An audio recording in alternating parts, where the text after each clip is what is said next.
السلام عليكم ورحمة الله وبركاته. الحمد لله كفى والسلام على عباده الذين اصطفى. عما بعد، يا إخواني،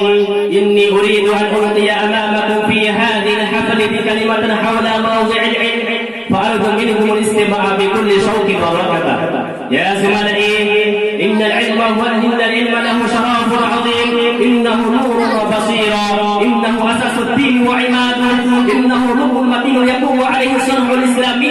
إنه بذو النفس والنفس، إنه يلبي القلوب ويهدي إلى الرشاد ويرشد إلى سواء السبيل، إنه يخرج الناس من الظلمات إلى النور.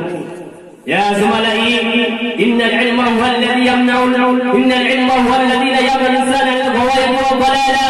يمنع من الشرك والكفر، يمنع من الشر والفساد، يمنع من الظلم والطغيان، يمنع من الوظائف والخسائس، يمنع من الجهل، يمنع من الجحود والنكران، يمنع من الحيوانية.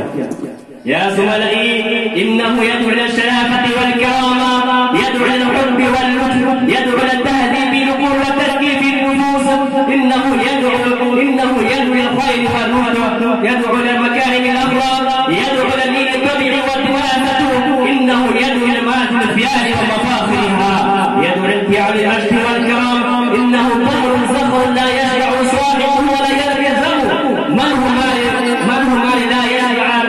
هو المال ومن هو العلم، لا يحسر عليه إلا من احتمل المشقة وتحمل المصائب، لا يدركه من يريده عفوا بلا تاب، ومن أراده العفو بلا تاب ولم يكن من إدراكها وتراه، لا يدركه من يريده عفوا بلا تاب، لا يدركه من سب نفسه وذكر جهله إليه، كما